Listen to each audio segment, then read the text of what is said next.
ফেরেশতারা এসে তার সামনে জান্নাতটা তুলে ধরে, যেমন হযরতে আসিয়ার সামনে জান্নাত তুলে ধরেছিল ফেরেশতারা তিনি যখন ঈমানের পরীক্ষা দিচ্ছিলেন। إذ قالت رب ابن لي عندك بيتا في الجنة ونجني من فرعون وعمله ونجني من القوم الظالمين।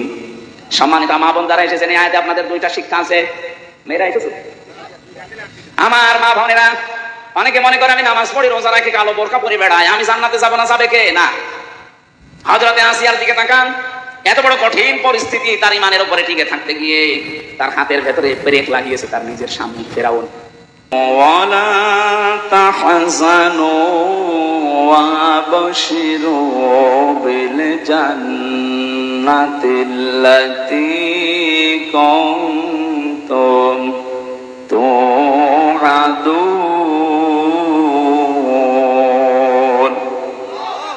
সাদাকতা ইয়া রব্বানা। আল্লাহুম্মা সাল্লি আলা সাইয়্যিদিনা মাওলানা মুহাম্মাদ ওয়া আলা আলি সাইয়্যিদিনা মাওলানা। আলহামদুলিল্লাহ, বাংলাদেশের ঐতিহ্যবাহী জেলা বগুড়া, শাহজাহানপুর থানা, না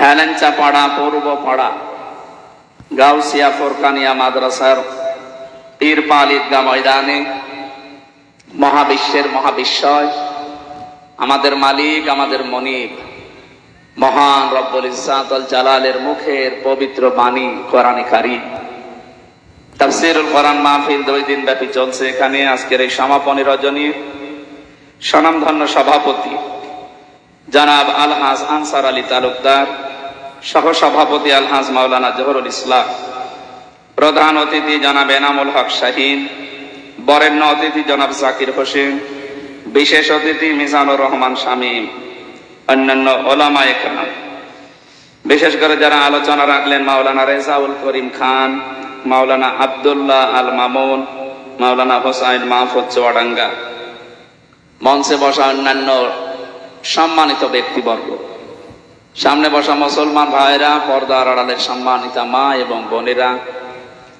প্রশাসনের ভাইরা যারা এসেছেন আমাদের শৃঙ্খলা ঠিক রাখার জন্য।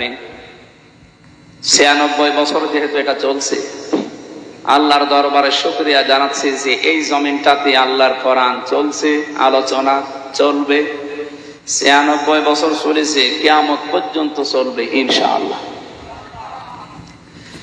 কোরআনের এই অনুষ্ঠানগুলো যারা সাজিয়েছে এতদিন পর্যন্ত তারা অনেকে কবরে আছে। কোরআনের এই প্রচারে যারা সহযোগিতা করেছিলেন আল্লাহ তাদের কবরগুলো জান্নাতুল ফেরদাউস বানিয়ে দেন। এখন যারা আছেন এদের জীবনে যৌবনে আল্লাহ বরকত দেন।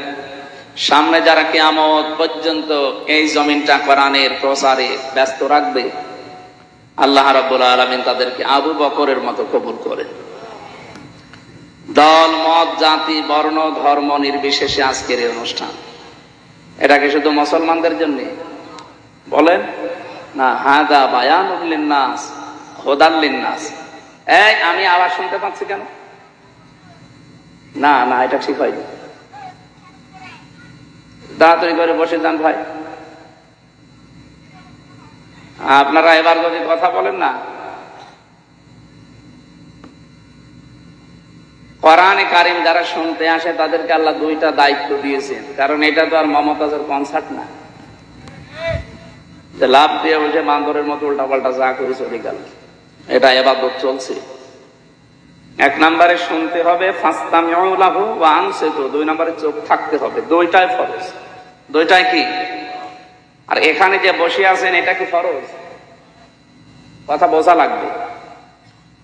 আমি 1.5-2 ঘন্টা কথা বললাম, যাওয়ার সময় আমি যদি 5টা প্রশ্ন করি আপনি একটাও জবাব দিতে পারলেন, তাই আপনার এই সময়টা তো লস হবে। এই জন্য 10 মিনিট শোনেন যেন 5টা প্রশ্নের জবাব দিতে পারে। আর প্রত্যেকটা আলোচনা ক্লাসের মতো। আমার বিশ্ববিদ্যালয় স্যাররা যেভাবে ক্লাস দিত, আমি চাই একটা ক্লাস করি 40-45 মিনিট বা 1 ঘন্টা একটা ক্লাস করব। এই ক্লাস থেকে অন্তত 50টা শিক্ষা নিয়ে বাড়ি যাব। কিছু মানুষ আছে কানে হাত দিয়ে টান দিয়ে যায়, ও মানুষ শুনিয়ে যায়। বাড়ি যাওয়ার সময় জিজ্ঞাসা করেছে কি, ও যদি 5টা প্রশ্নের জবাব দিতে পারতো তাও তো অন্তত সময়টার একটা দাম দেওয়া যেত। কিচ্ছু বলতে পারে না, বেকার, খালি এই সাউন্ড বক্স নষ্ট। একজন কাঁদছিল, এই কি হয়েছে? আচ্ছা আব্বা আমার রেজাল্ট দিয়েছে। রেজাল্ট দিয়েছে, কাদার কি আছে? ফেল করেছিস না পাস? বলছে না আব্বা, আমি ছিলাম 5-এ, আমারে নামিয়ে দিয়েছে 3। আমারে যদি অন্তত ফেল করতাম তাও তো ক্লাসে রাখতো। আমার এমন রেজাল্ট, আমারে নামিয়ে দিয়েছে 2 ক্লাস নিচে, এখন আমার 5-এ উঠতে আর আমার 2 বছর লাগবে। আমি এই কারণে কাঁদতেছি।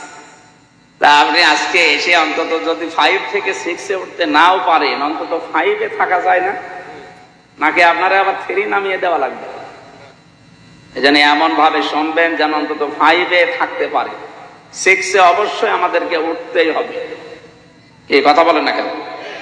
লাতার কা বন্যা তবাকন আন তবাক, এটা কোরআনের আয়াত, ইনশিকাকের ভেতরে আছে। এই আয়াতটার মানে বাস্তব অর্থ হচ্ছে, হে নবী আপনি এক জায়গায় থাকলে হবে না, আপনাকে উপরে ওঠা লাগবে। দিন যত যাবে আপনাকে উপরে উঠতে হবে, এক তবকা পার হয়ে আর এক তবকায় যাওয়া লাগবে।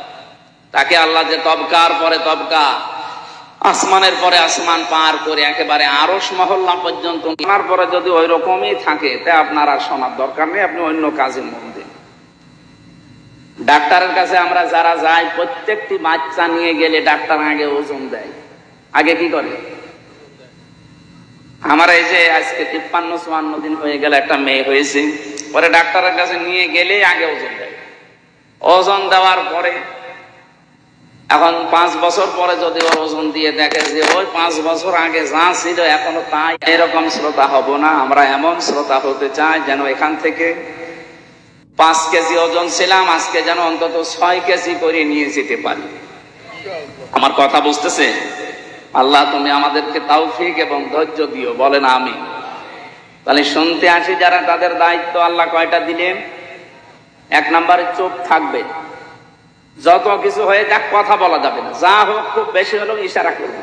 2 নম্বরে শুনতে হবে। এটা মনে হয় আমি বানালাম না? সূরা আরাফ 204 নম্বর আয়াতে আল্লাহ জানিয়েছেন, ওয়াইদা কুরিয়াল কুরআনু ফাসতামিউ লাহু ওয়া আনসিতু লাআল্লাকুম তুরহামুন।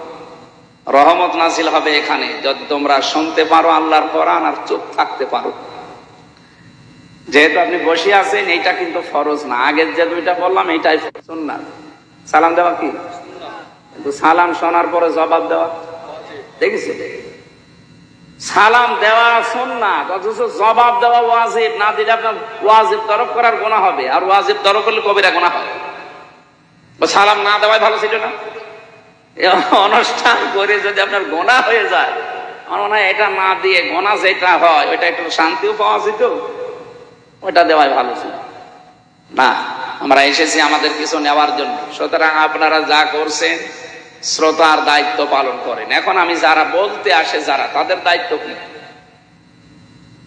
আল্লাহ রাব্বুল আলামিন বলেন, ওয়ানজালনা ইলাইকা যিকরা লিতুবাজ্জিনা লিন-নাসি মা নুজিলা ইলাইহিম ওয়া লাআল্লাহুম ইয়াতাফাক্কারুন। সূরা নাহলের 44 নম্বর আয়াতের শেষের দিকে আছে, হে নবী এ কোরআন আপনার প্রতি আমি নাযিল করেছি, শুধু চুমা খাবেন আর মাথার উপরে রেখে দেবেন। হ্যাঁ, কেন দিলাম আপনাকে এটা জানেন? লিতুবাজ্জিনা লিন-নাস, আপনি মানুষের সামনে ব্যাখ্যা করবেন, বিবৃতি দেবেন স্পষ্ট ভাবে, গোপন করবেন না কিছু। শব্দের দিকে খেয়াল করে শোনেন, লিতুবাজ্জিনা লিন-নাস। আপনি যখন মানুষের সামনে ব্যাখ্যা দেবেন, এই মানুষ যারা মরে গেছে, লাম শব্দ ব্যবহার করা হয় আরবি গ্রামার অনুযায়ী 13টা অর্থে। প্রথম অর্থ হচ্ছে লাম ব্যবহার করা হবে যাদের জন্য তারা জীবিত হওয়া লাগবে। আল্লাহ এখানে যে লিন-নাস দিয়েছেন, এটা মৃত মানুষের জন্য না, জীবিত মানুষের জন্য। সুতরাং কোরআন প্রচার করা লাগবে, কোরআন ব্যাখ্যা করা লাগবে তাদের সামনে যারা জীবিত। কি কিন্তু শব্দটাকে 15.5 বছরে আমরা পাল্টিয়ে ফেলেছি। এই দেশে জীবিত মানুষদের সামনে কোরআনের ব্যাখ্যা করা কত কঠিন হয়ে গিয়েছিল। 14 জায়গায় অনুমতি নেওয়া লাগবে এরকম একটা অনুষ্ঠান করার জন্য। যারা দায়িত্বে ছিলেন সরাসরি হয়তো বলেননি যে আমরা হতে দেব না, কিন্তু যেন না হয় এইরকম ব্যবস্থা আপনি করে রেখেছিলেন। 14 জায়গায় কেউ যাবেও না, ও ছাতা কোরআনের অনুষ্ঠান দিবেও না। যাতে মাতাল হলো তাহলে ঠিক ছিল, কারণ জানে যে দেশে 96% মুসলমান। অন্তত আর সাই করি কোরআনের বিরুদ্ধে ডাইরেক্ট অবস্থান নিয়ে টিকে থাকা যাবে না। একটা ছেলে শুধু বাগান থেকে ফুল ছিঁড়ত, বাগানের মালিকের ছেলে এই ছেলের বাবার কাছে গিয়ে বলছে, চাচা আপনার ছেলে শুধু আমাদের বাগান থেকে ফুল ছেড়ে, আপনি কিছু বলতে পারেন না? ফুল ছেড়ে ওর মাথা একটু খারাপ তো, এজন্য ফুল ছেড়ে। ছেলেটা বলছে, চাচা আপনার বাগানের পাশে তো আমাদের বাগানের পাশে তো আপনার বাগান আছে, ওই বাগানে তো বড় বড় ফুল আছে, ওইটা তো ছেড়ে না। ওর মাথা যদি খারাপ হবে তো ওইটাও তো ছেড়ার কথা। চাচা বলছে, ভাতিজা মাথা খারাপ, তবে অত খারাপ না। ওদের মাথা খারাপ হয়ে গিয়েছিল 15.5 বছরে, তো এত খারাপ হয়নি যে সরাসরি বলবে কোরআন চলতে দেব না। তো যেন না চলে এরকম কাজ সব ওরা করেছিল। ওরা জীবিত মানুষদেরকে শোনাতে দিত না। হ্যাঁ, মানুষ মরে গেছে, আপনি কোরআন পড়েন। যারা কোরআন প্রচারে কোরআনের ব্যাখ্যায় বাধা দিত, ওদের বাবা মারা গেলে আমার এই ডেকে নিয়ে বলতো, হুজুর কোরআন করে দেন। আরে ভাই, আপনার বাপ তো মরেই গেছে, ওর জন্য তো আর কোরআন শরীফ না। ও যতদিন জীবিত ছিল ওই পর্যন্ত ওরা শোনাতে পারলে, কাজ করতে পারলে কাজ হতো। ও মরে গেছে, এখন ওরা আমি শুনিয়ে কি করব? যাদের জীবন কোরআনের উপরে চলে না, এই মানুষগুলো যদি মরণের পরে হাফেজ দিয়ে, মাওলানা আলেম দিয়ে কোরআন পড়ায়, যেই কয়টা আয়াত পড়বে ওগুলো যদি ওর প্র্যাকটিক্যাল লাইফে না থাকে, ওর আরো আযাব বাড়বে। ফেরেশতা এসে কথা দেবে, ওই কি বলে হাফেজ, ইউসিকুমুল্লাহু ফি আওলাদিকুম লিয-যাকারি মিসলু হাযযিল উনসায়াইন। তেলাওয়াত যখন অবশ্যই করবে, আয়াত পড়বে, পড়বে না। আলহামদুলিল্লাহি রাব্বিল আলামিন থেকে শুরু করে এ পর্যন্ত যখন আসবে, ফেরেশতা কিন্তু গোতা দিয়ে বলবে, কি এই আয়াত তোর জীবনে ছিল? এক ছেলে যা পাবে, 2 মেয়ে তাই পাবে, এটা আল্লাহর নির্দেশ। কিন্তু বহু মানুষ এই দেশে ছেলের নামে সবই লিখে দেয়, আর মেয়েকে বলে তোর জন্য দোয়া করে দিলাম। এটা একটা টাটকা শয়তান। কোন কারণে আপনি এটা করলেন বলেন তো? ছেলেটাকে জন্ম আপনি দিয়েছিলেন, মেয়েটাকে ভাড়া করে জন্ম দিয়েছেন। কথা বলেন না কেন? ওইটাও যদি আপনার হয়, তাহলে আল্লাহর যে নির্দেশ ছিল ওইটা আপনি কেন করলেন না? আমি বহু হাজিকে আমার নিজের সাথে যেতে দেখেছি এই কাজ করে।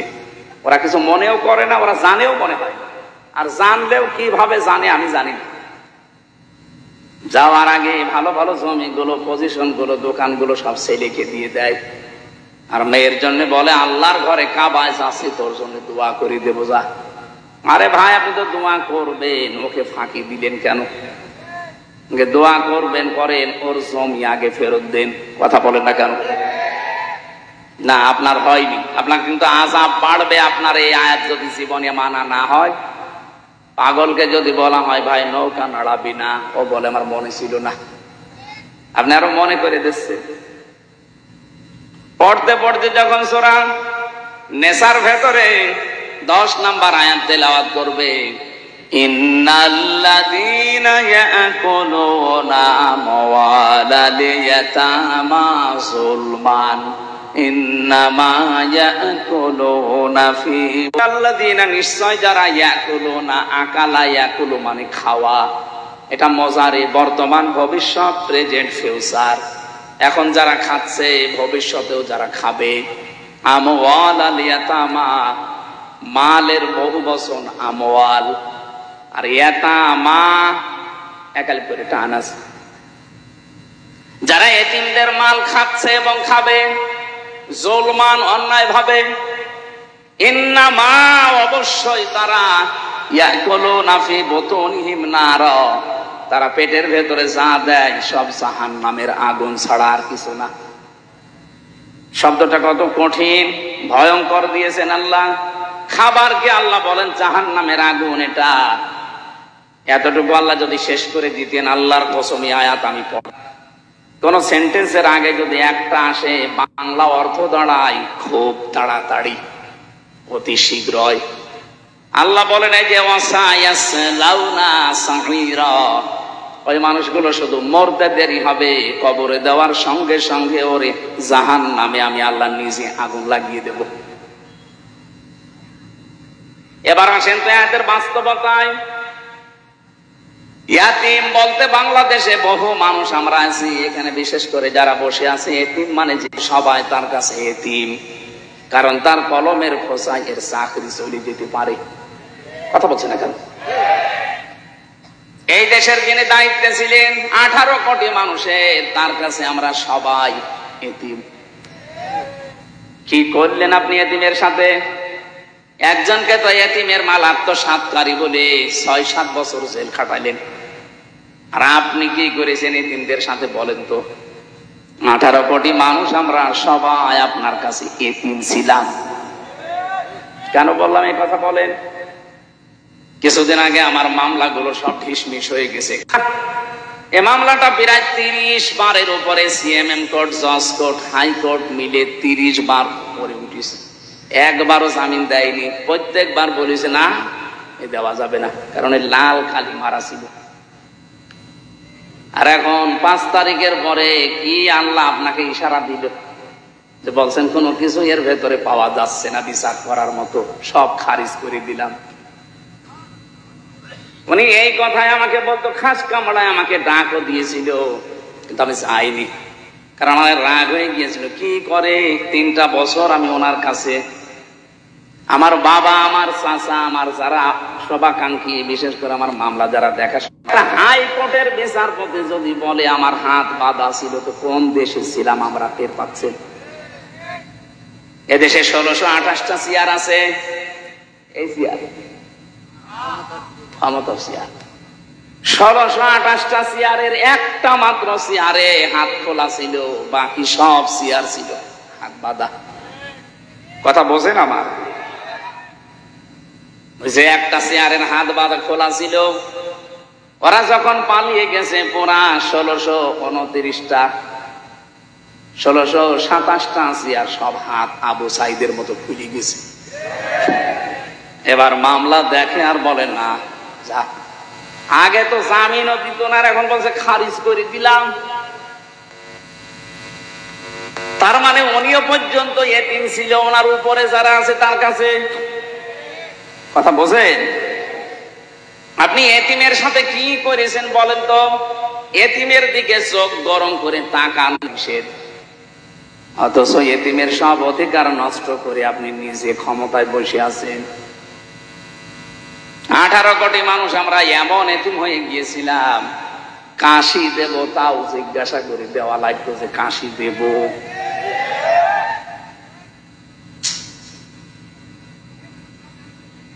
কি অবস্থায় ছিলাম আমি নিজে টের পেয়েছি। রিমান্ডে ওই 10টা দিন আমার কাছে মনে হচ্ছে এক একটা ঘন্টা, এক এক বছর যাচ্ছে। আরে ভাই, এমনিতে তুই নিজেও জানিস যে ওর কোনো দোষ নেই, নিয়ে যে এমনিতে বলতে পারতিস তো হাজুর বসে থাকেন, 10 দিন পরে আপনারে আমরা আদালতে দিয়ে দেব। কি করেছে? আপনার বিবেকে কি একটু বাধা দেয়নি? নিজেই মাঝে মাঝে এসে বলতো আপনার কোনো দোষ নেই, আমরা জানি। এত খারাপ আচরণ করতেন কি করে? আমি যাই হয় ছোটখাটো আমার নামের আগে অন্তত আলেম বিকাশ। আমার পায়ে ডান্ডা বেড়ি লাগিয়েছেন, মাজায় দড়ি বেঁধেছেন ছাগলের মতো। হাত মানুষের সামনে বলে না। এর উপরে যদি এত বড় অত্যাচার 1-2 ঘন্টা করে ছেড়ে দেন। 3টা বছর ফাঁসির কন্ডেম সেলের ভেতরে যোগাযোগ বিচ্ছিন্ন করে আমার অধিকার সব নষ্ট করে রেখেছিলেন।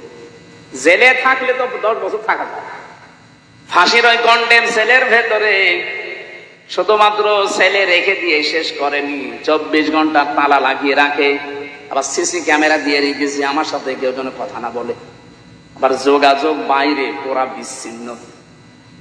হ্যাঁ, আমার চাইতে কঠিন অবস্থায় ছিল যারা আয়না ঘরের গভীরে ছিল। আমিও ছিলাম 10 দিন, কিন্তু অত গভীরে না। মাঝে মাঝে দেখতাম কিছু মানুষ চিৎকার করছে। একটা মানুষ 2 বছর, 5 বছর, 8 বছর, 10 বছর, 14 বছর করিয়াছে, কেউ জানে না। এত বড় বড় নখ হয়ে গেছে, চুল দাড়ি গোপ, মনে হচ্ছে আকাশ থেকে, জঙ্গল থেকে মনে হয় বেরিয়ে আসতেছে। দেখলে আপনার ভয় লাগবে। যারা এত বড় নখ, বলেন তো কি অবস্থা তার। এই লোকটা দেওয়ালের সাথে খুশিয়ে খুশিয়ে লিখে রাখতো, ভাই যদি বাইরে যেতে পারেন এই নাম্বারে একটু জানাবেন যে আমি এখনো বেঁচে আছি।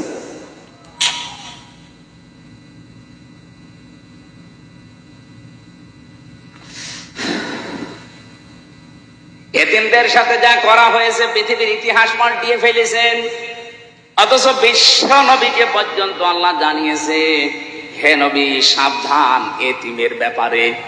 আর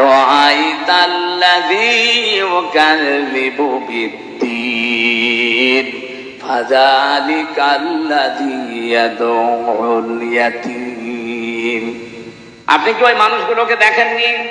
অর্পে ইস্তেফহাম, প্রশ্নবোধক চিহ্ন, ইন্টারোগেটিভ সেন্টেন্স। এটা নবীকে আল্লাহ প্রশ্ন করছেন, হে নবী আপনি কি ওই মানুষগুলোকে দেখেননি যারা কিয়ামত যে হবে এটা বিশ্বাস করে না? নবীজি বলেন, কই, আমার সামনে যারা আসে তো দেখে মনে হয় সব কিয়ামতে বিশ্বাসী মানুষ। এদের চেহারা সুরত দেখলে মনে হয় যে আকাশ থেকে মনে হয় জিবরাইল ওকে ফেলে দিয়েছে। এত সুন্দর চেহারা, কিয়ামত বিশ্বাস করে না মানে? আল্লাহ বলেন, হ্যাঁ আমি যেগুলো বলছি দেখেন এগুলোর ভেতরে আছে কিনা। ওয়ালা ইয়াহুদ্দু আলা তাআমিল মিসকিন ফাযালিকাল্লাযী ইয়াদউল ইয়াতীম। যারা এতিমের গলায় ধাক্কা দেয়, মিসকিনকে খাবার দেয় না। এখানে ইয়াহুদ্দু শব্দের শাব্দিক অর্থ উৎসাহ দেওয়া, নিজে না পারলে অন্যকে দিয়ে উৎসাহ দেওয়াবেন। মিসকিন সাকানায়াস কোন থেকে শব্দটা এসেছে? মিসকিন মানে যে মানুষের ঘর বাড়িও নেই, যে মানুষটা সব সময় শুধু থাকার জায়গা কোথায় পাওয়া যায়, কোথায় পাওয়া যায় এই চিন্তা করে। আর ইয়াতামা শব্দটা তআম থেকে বলা হয়। তআম মানে খাদ্য। যে লোকটা খাবারের চিন্তায় থাকে, খাবারের টেনশনে থাকে, এই মানুষটাকে এতিম বলা হয়। এই জন্যে সাফ পাতা এতিমের ব্যাখ্যায় ওপরে যারা আছে তার নিচে যত মানুষ আন্ডারে কাজ করবে সবাই তার কাছে এতিম। এইভাবে যদি বাংলাদেশে শব্দটা বোঝার পরে আমরা কাজে লাগাতাম, এদেশে কোনো মানুষের অধিকার, তার অধীনস্থ যারা আছে, নষ্ট হতো না। আজ কত মানুষ তার উপরে চেয়ারে বসতে পারে, কিন্তু এতিমরা যারা দাঁড়িয়ে আছে উপরে, কলমের খোঁচা দিয়ে তাকে উপরে উঠতে দেয় না। এই 15.5 বছরে বহু মানুষের অধিকার আপনি নষ্ট করেছেন। বিভিন্ন চেয়ারে বসে বসে এই মানুষগুলোর অধিকার নষ্ট করার কারণে মানুষগুলো যে উপরে উঠতে পারে না। ডক্টর ইউনূস আপনি দেখছেন আজ 10-12 দিন শুধু একই কথা বলছেন যে আমার স্বচ্ছ নির্মল চরিত্রের মানুষ, যোগ্যতা সম্পন্ন মানুষ উনি পাচ্ছে না। পাবে কোথায়? 15.5 বছর তো এরকম মানুষকে উপরে উঠতে দেওয়া হয়নি। তাদেরকে ফেলে রেখেছেন এমন জায়গায় তারা 15.5 বছরে মরিয়ে গেছে একেবারে। আমার কথার অর্থ আপনি বলছেন, এই যে 36,000 কোটি টাকা ও কি জায়েজ ভাবে কামাই করেছে। 7টা ব্যাংক থেকে এই টাকাগুলো মারিং কাটিং করা।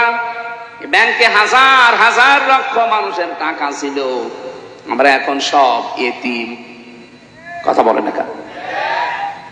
এতিমের মাল যারা ভক্ষণ করে এরা জাহান্নামে গেছি। টাকা ছেড়ে রাখে, টাকা আসে, ওই টাকা তোলে, এগুলি খায় আর আল্লাহ আল্লাহ করে। বিশ্ববিদ্যালয় যখন শেষ করেছিলাম 15-16 সালে, কুষ্টিয়ার বড় বাজারে একজন দেখি জিকির করছে যে ভাই আপনি সারাদিন নামাজ পড়তে যখনই আসি দেখি বসে বসে জিকির করেন, আপনার কোনো কাজ নেই? না আমি কিছু করি না। কিছু না করলে শহরে থাকেন, টাকা পান কোথায়? আমার বাবার জমি ছিল, বিক্রি করে ব্যাংকে রেখে দিয়েছি, ওখান থেকে প্রতি মাসে মাসে লাভ আসে। বলছে না যে সুদ আসে, লাভ আসে, ওইটা তুলি খাই আর আমি আল্লাহ আল্লাহ করি। লাভ বলেন আর ইন্টারেস্ট বলেন, ওইটা কিন্তু সুদ, কবিরা গুনাহ হবে। আমারে বলছে হুজুর আমি জানি সুদ খেলে কবিরা গুনাহ হয়, এই জন্য টাকা আমার নামে না, টাকা আমার বোন নামে। বোর নামে টাকা রেখে দিয়েছে, গোনা যদি হয় আমার বোর হবে। এরপরেও যদি গোনা হয়ে যায়, যে বসে বসে জিকির করি, এটা খেলা করার জন্য না। জিকিরের সাওয়া আবার ওই গোনা কাটা কাটি, মাঝখানে জান্নাতে যাব পাও। কি ধান্দায় আছে দেখেছি? এরকম ধান্দা মাঝ মানুষ বগুড়ায় নেই। যারা এই যে টাকা ছেড়ে রাখেন, টাকা আসে, আর কিছু না হোক আপনার মায়ের সাথে জেনা করার গোনা হচ্ছে, এটাকে বিশ্বাস করে নাকি আমি বানালাম? হাদিস কোরআনে কারিমে সূরা বাকারার ভেতরে আছে, যারা সুদ খায় তাদেরকে শয়তান এরকম মাসাহ করে দেয়। সুদ খায় যারা, কিয়ামতের দিন যখন দাঁড়াবে তারা মহাবিষ্ট হয়ে দাঁড়াবে, মনে হবে ওদেরকে কেউ যেন ছুঁয়ে দিয়েছে। মানুষের শরীরে যখন অজানা একটা স্পর্শ আসে, ওই মানুষটা কিন্তু অন্যরকম হয়ে যায়। কিয়ামতের দিন শয়তান ওদের শরীরের ভেতরে মাসাহ করে দেবে। আল্লাযীনা ইয়াকুলুনার রিবা ওয়া ইয়াকুমুনা ইল্লা কামা ইয়াকুমুল্লাযী ইয়াতাখাব্বাতুহু শাইতানু মিনাল মাস। ইলা আখিরি আয়াত। রব্বুল আলামিন বলেন, দুনিয়াতে যারা সুদ খায় তাদের দৃষ্টান্ত জানেন, কিয়ামতের দিন তাদেরকে বিশাল বিশাল শিকল দিয়ে বেঁধে ফেরেশতারা নিয়ে আসবে। আয়াতটা পড়ার ব্যাখ্যা করার পরে আমার মনে হয় বাংলাদেশে বহু মানুষ এরকম আছে যারা কিয়ামতে 70 গজ শিকল দিয়ে তাদেরকে ময়দানে নিয়ে আসা হবে। এরকম মানুষ এই জেলায় নেই, আমরাই। আশা করছি আজকের এই বয়ান শোনার পর মনের ভেতরে যদি একটু প্রতিক্রিয়া সৃষ্টি হয়, বাড়ি যাওয়ার পরে সিদ্ধান্ত নিয়ে নেবেন, টাকা যাই ছেড়ে রেখেছি, জীবনে এই টাকার আর লাভ নেব না, আমি আল্লাহর ভয়ে ছেড়ে দিলাম। কারা কারা ছেড়ে দিতে পারবেন হাত তোলেন তো? হ্যাঁ, তোলেন তোলেন। বহু মানুষ এলাকায় চলছে ব্যবসায়, আলহামদুলিল্লাহ। ঠিক আছে ভাই, আশা করছি আপনি ছেড়ে দেবেন। বগুড়াবাসী খেয়াল করে শুনবেন, রব্বুল আলামিন যেটা বোঝাতে চেয়েছেন স্পষ্ট দলিল আর প্রমাণ দিয়ে আমার বলার দায়িত্ব জীবিত মানুষদের সামনে, কিন্তু পরিস্থিতি আমাদের অনুকূলে ছিল না, এই জন্য জীবিত মানুষদের সামনে আমরা বলতে পারি নাই। আমরা বলতাম মানুষ মরে গেলে, যে লোকটা সুদ এভাবে খেতে খেতে মারা যায়, আল্লাহর কোরআন জানিয়েছে যারা সুদ খেয়ে মারা যায় এই মানুষগুলোর সম্পদ তাদের কোনো কাজে আসে না। ইয়ামহাকুল্লাহুর রিবা ওয়া ইউরবিস সাদাকাত। আল্লাহ বলেন আমি সুদকে, হারাম কামাইকে ধ্বংস করি, আর বৈধ যেগুলো যাকাতের মাধ্যমে আসে, যারা সাদকা করবে এদের এইগুলো আমি আল্লাহ বৃদ্ধি করি। আয়াতটা যে কত বাস্তব, 2024 সালের 5 আগস্টের পরে আমি আয়াতটা মিলিয়েছি, 100 ভাগ এগুলো মিলে গেছে।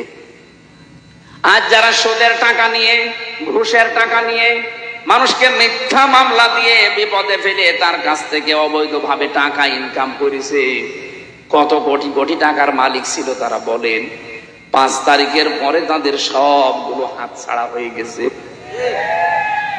12 কোটি টাকা, 15 কোটি টাকা দামের গাড়ি রাস্তায় পড়ে আছে, মালিক নেই।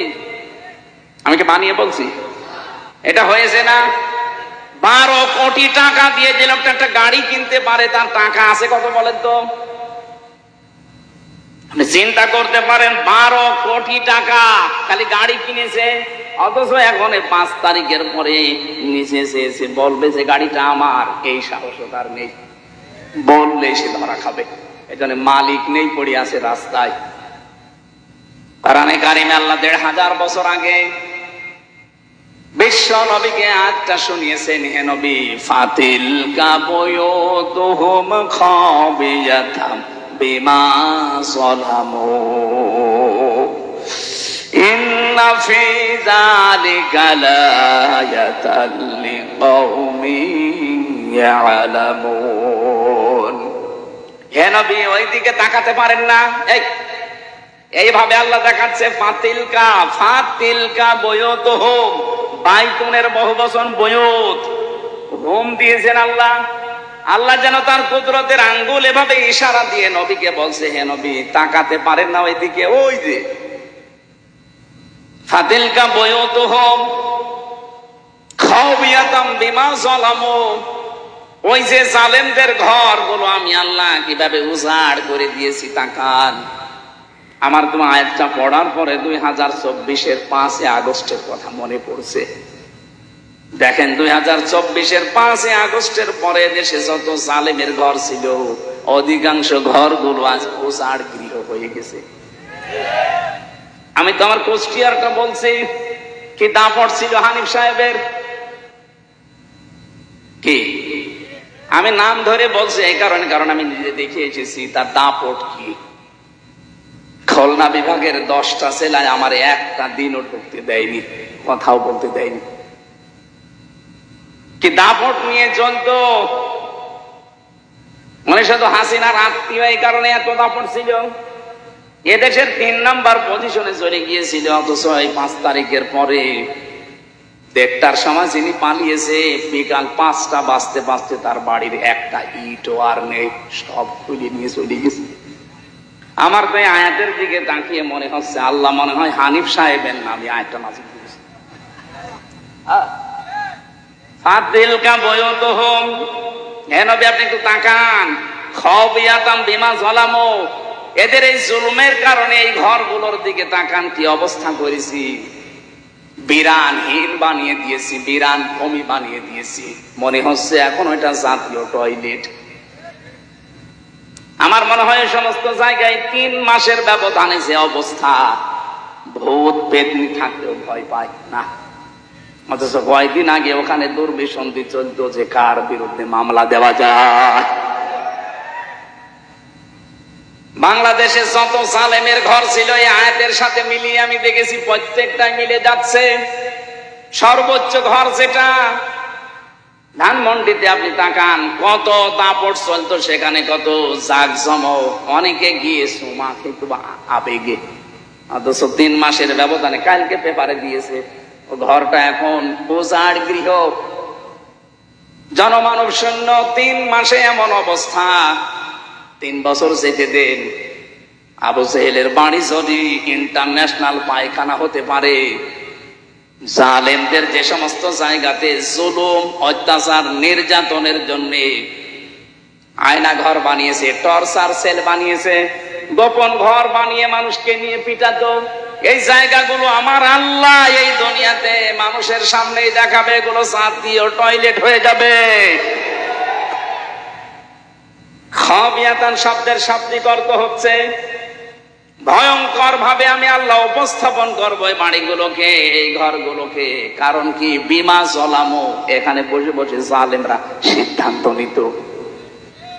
এখান থেকে একটু চিন্তা ভাবনা আসেন আপনার, এই জালেমদের ঘর বাড়িগুলো যদি আজ এই অবস্থা হয়ে যায়, মাত্র কয়েকদিনের ব্যবধানে, আগামীতে কোনো মানুষ যদি চেয়ারে বসে আবার এই জালেমদের মতো আচরণ করে, তাদের বাড়ি ঘর আল্লাহ এরকম বিরান ভূমি বানিয়ে দিতে পারে। আমি তো বাস্তব ওয়াজ করছি। কুষ্টিয়ার একজনের নাম বললাম, কয়েকদিন আগে দিনাজপুরে গিয়েছিলাম, কি দাপট তার। তার বাড়ি এখন পর্যন্ত মনে হচ্ছে শয়তানের ঘর হয়ে গেছে। এজন্য আমাদের শিক্ষা নেওয়া আজকে উচিত। অনেকে কিন্তু এখনো পর্যন্ত এ ধান্দায় আছে, আগে চেয়ারে বসি দেখেন কি করি।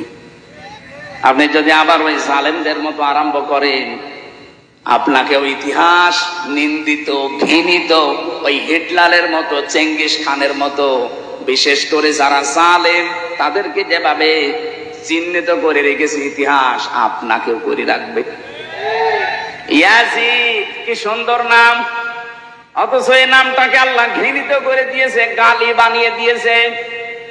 কোন হিন্দুকে যদি বলেন ভাই ছেলে হয়েছে ইয়াজিদ রাখেন, ও বলবে ইয়ার কি করেন, ইয়াজিদ একটা নাম নাকি, ও তো একটা গালি। কথা বলেন না কেন? অথচ নামটা কত সুন্দর, ইয়াজিদ। এত সুন্দর নামকে যদি আল্লাহ জুলুম করার কারণে ঘৃণিত বানিয়ে দিতে পারে, আপনার নাম যতই সুন্দর হোক, যুগের আবর্তনে কালের বিবর্তনে দেখবেন ইতিহাস আপনাকে ঘৃণিত করে দিয়েছে। এ দুনিয়ায় শয়তানও আপনার নাম রাখতে রাজি হবে না। এই জন্য থামেন, কারো জীবনে চলো জুলুম এসে না যায়। এই জন্য অবৈধ ইনকামের টাকা পয়সা ছাড়া এতদিন রেখে গেছেন, দুইটা ক্ষতি হবে আপনার। কোরআনে কারীমের ব্যাখ্যা জানাচ্ছে, যারা অবৈধ ভাবে উপায় করেন, এই অবৈধ সম্পদ আল্লাহ আপনাকে ভোগ করতে দেবে না। দরবেশের কত টাকা আপনি জানেন? বাংলাদেশের শ্রেষ্ঠ ধনীর তালিকায় তার নাম, অথচ এখন জেলখানার মেঝের উপরে শুয়ে আছে। আমি যেভাবে মাটির উপরে শুয়ে থাকতাম সেইভাবে আছে। কি হইল তার এই টাকা পয়সা? এটা তো দুনিয়া গেল। আল্লাহ পাক বলেন সব চাইতে ভয়ঙ্কর কথা, যারা অবৈধ ভাবে দুনিয়া ইনকাম করবে, চর্ম চোখে দেখতে মনে হবে বিশাল কিছুর মালিক হয়ে গেছে, এ মানুষটা মরণের সঙ্গে সঙ্গে ঈমান নসিব হবে না, বেঈমান হয়ে মরবে। এর চাইতে আপনি কি চান? সম্পদ গুলো ভোগ করতে পারলেন না, বেঈমান হয়ে মরে গেলেই তো শুরু হবে কবরে। ওই যে মুগুরের বাড়ি, একবার বাড়ি দেওয়ার সঙ্গে সঙ্গে 70 গজ নিচে চলে যাবেন, আবার নখ দিয়ে ফেরেশতারা টেনে তুলবে, আবার বাড়ি লাগাবে। কার জন্য কি করে গেলেন আপনি? আপনার ছেলের জন্য, মেয়ের জন্য, বর জন্য, মা বাবার জন্য করেছিলেন নাকি? মনে মনে ভাবতেন যে ঘুষের টাকা 20,000, 50,000, 1 লাখ নিলাম, আমার ছেলে মেয়ে বউ আমার মা বাবা শান্তিতে থাকতে পারবে। পারবে, কিন্তু একটা বারের জন্য জিজ্ঞাসা করেন, 1 লাখ টাকা ঘুষ খেলে যে গোনাটা হয়েছে, এই পাপটা আপনার ওই মা বাবা নেবে কিনা? এমনকি যাদের জন্য সম্পদের পাহাড় তৈরি করে রাখলেন, আমার বাস্তব অভিজ্ঞতা আমি বলছি, এখানে আমরা যত মানুষ আছি, এই যে এই মানুষটা মনে করেন সম্পদের অবৈধ একেবারে বিশাল পাহাড় তৈরি করে মারা গেল, 200 বছর পরে যদি বগুড়াতে ফিরে আসে, তখন তো আর এই মানুষগুলো পাবে না। পাবে? 200 বছর পরে আমাদের নাতির নাতির নাতি, 3 প্রজন্মের পরে এক লোক আসবে, উনি যদিও সেই সময় এসে বলে এই বাড়ি কিন্তু আমার, ওই বাড়িতে আপনার 3 প্রজন্মের পরে যারা আসবে ঢুকতে দেবে। আপনি যতই পরিচয় দেন, আমি কিন্তু তোর বাবার বাবার বাবা, বলবে কিসের বাবা? যদি থাকতে চান মসজিদের বারান্দায় গিয়ে থাকেন, এই বাড়িতে আপনাকে ঢুকতেও দেবে না। যদি যেতে না চান জুতা দিয়ে পিটাবে, এটাই বাস্তবতা। আর কোরআন শরীফের সামারাইজি এইটা। আমি কোরআন শরীফে আমি তাফসীরের উপরে অনার্স মাস্টার্স করেছি, আমি দেখেছি আল্লাহ এইটাই বোঝাতে চেয়েছেন, ওয়ামাল হায়াতুদ দুনিয়া ইল্লা মাতাউল গুরুর। ও হামসা, দুনিয়ার জীবনটা কিন্তু ধোঁকা। দুনিয়ার জীবন কি? তোমার মা বাবা ভালোবাসে ঠিক আছে, একটু কিছু করে দেখো, ওই মা বাবার ভালোবাসা হারিয়ে যাবে। তোমার স্ত্রী ভালোবাসে ঠিক আছে, সন্তানাদি তোমারে ভালোবাসে, একটু উল্টা পাল্টা কিছু করে দেখো, ভালোবাসা সব পালাবে। পৃথিবীর জমিনটায় ধোঁকা। যার জন্য যা করছেন, বৈধটা না হয় অবৈধ হলে ওরাই আপনার বিপক্ষে কিয়ামতে জাহান্নামে দেওয়ার জন্য ব্যস্ত হয়ে পড়বে। ডাক দিয়ে বলবে, ওয়াকালাল্লাযীনা কাফারু রব্বানা আরিনাল্লাযাইনি আযাল্লানা মিনাল জিন্নি ওয়াল ইনস লাহুম কুলুবুন লা ইয়াফকাহুনা বিহা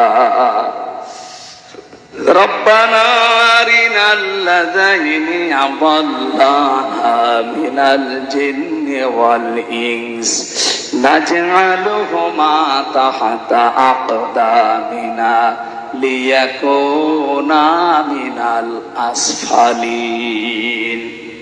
আল্লাহকে নিজে ডাক দিয়ে বলবে, আল্লাহ এ আমার বাবা, এ আমার বড় ভাই, এ আমার নেতা, এদেরকে আমি দেখিয়ে দিলাম এই মানুষগুলো নিজেদের স্বার্থে আমাদের জন্য বহু কিছু দুনিয়ায় করেছে, ওদেরকে আমরা করতে বলি নাই। দেখিয়ে দিলাম আমাদেরকে যা শাস্তি দিবা শুধু ওদেরকে আমাদের কাছে এনে দাও, তোমার কিছু করা লাগবে না। তাহাতা আকদামিনা, কদমের বহু বচন আকদাম, পা শব্দের বহু বচন, আল্লাহ দুই দ্বিবচন দিয়েছেন, বহু বচন। দুই পায়ের নিচে ওদের মুখের উপরে লাথি দিয়ে জাহান্নামের একেবারে নিচে দিয়ে ফেলবো। ওই সন্তান বলবে যে সন্তানকে 2 তলা বাড়ি বানাতে গিয়ে আপনি বৈধ অবৈধ দেখেননি, বাবা শাহজালাল সব হালাল। এরকম পাগল দেশে নেই, আছে মানে আমরা যেন পাগলামি আর না করি সামনে। সুতরাং ব্যাখ্যা যখন যেটা করব কোরআনে কারিম দিয়ে, আমার দায়িত্ব হবে জীবিত মানুষদের সামনে এই সঠিক কথাগুলো তুলে ধরা। আর যারা জীবিত মানুষ শুনবে তাদের দায়িত্ব কি? না লিতুবাজ্জিনা লিন্নাস, আল্লাহ পাক বলেন ওয়ালা আল্লাহুম ইয়াতাফাক্কারুন, হে নবী আপনার সামনে যারা এই কথাগুলো বুঝবে, শুনবে, অনুধাবন করবে, এরা যেন বাড়ি যেয়ে চিন্তা ভাবনা করে। সুতরাং শুধু 1 বছর পরে পরে শুনতে আসবেন আর গরুর মতো জীবন কাটাবেন না, শোনার পরে বাড়ি যেয়ে চিন্তা ভাবনা করেন। তাই তো আমি যদি 200 বছর পরে আবার বগুড়ায় ফিরে আসি, আমার নিজের আপন জনরাই তো আমার বাড়ি উঠতে দেবে না। আল্লাহ আমাদেরকে তুমি এই পাগলামি থেকে অন্তত বাঁচাও। এটা হবে, এর প্রশ্নের জবাব আল্লাহ আগেই পাঠিয়ে দিয়েছেন। এরপরও যদি আমরা কেউ ফেল করি, আমার মনে হয় ওরে 5 থেকে নামিয়ে দেওয়া দরকার। কিসে? আল্লাহ আমাদের বোঝ দাও, বলেন আমিন। কোরআনে কারিমের 6666টি আয়াত, মাত্র একটা আয়াত পড়েছি, সূরা হামিম সেজদার 30 নম্বর আয়াত। আমাকে আল্লাহ এই মাথার ভেতরে যে জ্ঞান দিয়েছেন, এই আয়াতে যত কথা আছে আমার কাছে ব্যাখ্যা নোট করা আছে। আমার মনে হয় মরণ পর্যন্ত যদি আয়াতটার ব্যাখ্যা করা হয় তারপরও শেষ হবে না, এত কথা এর ভেতরে লুকানো আছে। আমরা যতটুকু পারি এবার তাফসীর আকারে কথা বলবো ইনশাআল্লাহ। কোরআনে কারীম এবার আহ্বান জানাচ্ছে, ইন্নাল্লাযীনা ক্বালু রাব্বুনাল্লাহ, অবশ্যই যারা এই কথা বলতে পারে আমাদের রব আল্লাহ, সুম্মাস্তাকামু, এর উপরে টিকে থাকে, ইস্তেকামাত পয়দা করে, দৃঢ়তা নিয়ে অটুট থাকে, অটল থাকে, স্থিতিশীল থাকে, তাতানাজ্জালু আলাইহিমুল মালায়েকা, তারা বিপদে পড়লে আমি আল্লাহ গ্যারান্টি দিলাম তাদের জন্য ফেরেশতা নাজিল করি ও সাহায্য করব। আমি জানি এই কথা শোনার পরে আমাদের 100% বিশ্বাস অনেকেরই নেই। আল্লাহ যে মুমিন বান্দারা বিপদে পড়লে সাহায্যের জন্য ফেরেশতা পাঠাতে পারে, এটার বিশ্বাস আমাদের এখনো তৈরি হয়নি। খালি শুনি সেই জন্মের পর থেকে যে বিপদে পড়লে মুমিনদের জন্য আল্লাহ ফেরেশতা পাঠায়, কোনদিন তো চর্ম চোখে দেখি না, এই জন্য আমাদের বিশ্বাস হয় না। আল্লাহ রাব্বুল আলামিনের কথাগুলো আমাদেরকে বিশ্বাস করা লাগবে কি 98% না 100%? তাহলে 100% বিশ্বাস করলে আজকের এই আয়াত থেকে কয়েকটা সিদ্ধান্ত নিয়ে বাড়ি যাওয়া লাগবে। ফেরেশতা একটা দুইটা না, মালায়েকা বহু বচন। মালাকুন আল্লাহ দেননি, তাতানাজ্জালু এটা মুজারে, বর্তমান, ভবিষ্যৎ, প্রেজেন্ট, ফিউচার। আল্লাহ পাক বলেন ফেরেশতা মণ্ডলী আসার পরে বলবে, আল্লাহ তাখাফু ওয়ালা তাহজানু, কোনো ভয় নেই, কোনো চিন্তা নেই। কিসের ভয়, কিসের চিন্তা, এই দুইটা শব্দের ব্যাখ্যা আজকে করব আমরা। কিসের ভয় নেই ফেরেশতারা বলে, কিসের চিন্তা নেই? ওয়াবশিরু বিল জান্নাতিল্লাতী কুনতুম তুআদুন, তারা জান্নাতের সুসংবাদ নিয়ে আসে, ওই জান্নাত যার ওয়াদা আল্লাহ তোমাদের সাথে করেছেন। জোরে বলেন সুবহানাল্লাহ। এটা ছিল আয়াতের বাংলা অর্থ। এবার আসেন না ব্যাখ্যার দিকে যাই। আমার মনে হয় আপনারা বুঝতেছেন তো নাকি? হ্যাঁ বুঝতেছে। প্রথম শব্দে ছিল ইন্নাল্লাযীনা, ইসমে মাউসুলা দিয়েছেন আল্লাযীনা, এর আগে ইন্না দিয়েছেন। আল্লাহ যদি শুধু আল্লাযীনা দিয়ে শুরু করতেন তাও বাংলা অর্থ চলে আসতো, যে আল্লাযীনা ক্বালু রাব্বুনাল্লাহ, যারা বলে আমাদের রব আল্লাহ। আল্লাহ বলেন না, আমি গ্যারান্টি দিলাম, ইন্নাল্লাযীনা বাবা মাঠে যাওয়ার আগে সন্তানকে বলছে আমি মাঠে গেলাম, দুপুরবেলা খাবার নিয়ে যাবে। সারাদিন পরিশ্রম করে বিকালে এসে দেখছে ছেলে খাবার নিয়ে যায়নি, মার্বেল খেলছে। কি বাবা তো খুব খুশি হবে। গরু মারা যে লাঠি আছে ওইটা দিয়ে পেটাবে আর বলবে বেটা তোরে আমি 100 বার বললাম খাবার নিয়ে যাবি, তারপরও তুই গেলি না। 100 বার বলেছিল, কয়বার? আপনারা 100 বার, একবারের ভেতরে 100 বারের গুরুত্ব ছিল। আল্লাহ কোন শব্দকে 100 বার বলার ইরাদা যদি করেন, অতবার না বলে একবারেই আয়াতের আগে, শব্দের আগে ইন্না লাগিয়ে দেন। এখানে আল্লাহ শব্দ শুরুই করেছেন ইন্না দিয়ে। ইন্নাল্লাযীনা ক্বালু রাব্বুনাল্লাহ, নিশ্চয় যারা, অবশ্যই যারা এই কথা বলতে পারে আমার রব আল্লাহ। আমার রব বলে না রব্বুনাল্লাহ, আমাদের সবার রব আল্লাহ, এ কথা যারা গ্যারান্টি দিতে পারবে, সুম্মাস্তাকামু, আর এর উপরে টিকে থাকতে পারবে। মাত্র 3 ঘন্টা পরে ফাঁসি। ওনার যে দায়িত্বে ছিলেন কারারক্ষী কুতুব ভাই, আমার ওই দিন দায়িত্বে ছিলেন, আমাকে এসে বলছে ভাই শহীদ মীর কাশেম আলী, আমি যখন নামাজের ভেতরে এই তেলাওয়াত করছিলাম এশার নামাজে, ইন্নাল্লাযীনা ক্বালু রাব্বুনাল্লাহ, নামাজ শেষ হওয়ার পরে উনি আমার সামনে দাঁড়িয়ে আমার বলছে হামজা ভাই যে আয়াতটা পড়লেন, এই আয়াতটা যে কত বাস্তব এটা আমি নিজে চোখে দেখেছি শহীদ মীর কাশেম আলীর জীবনে। লোকটার মাত্র 3 ঘন্টা পরে ফাঁসি। আমি ওনাকে জানাতে আসলাম যে স্যার সময় নেই, মাত্র 3 ঘন্টা আছে, আপনি প্রস্তুতি নিন। আমারে বলছে কারারক্ষী ভাই এখনো 3 ঘন্টা, আমি 2 ঘন্টা ঘুমিয়ে গেলাম, আপনি 2 ঘন্টা পরে আমারে ডেকে দেবেন।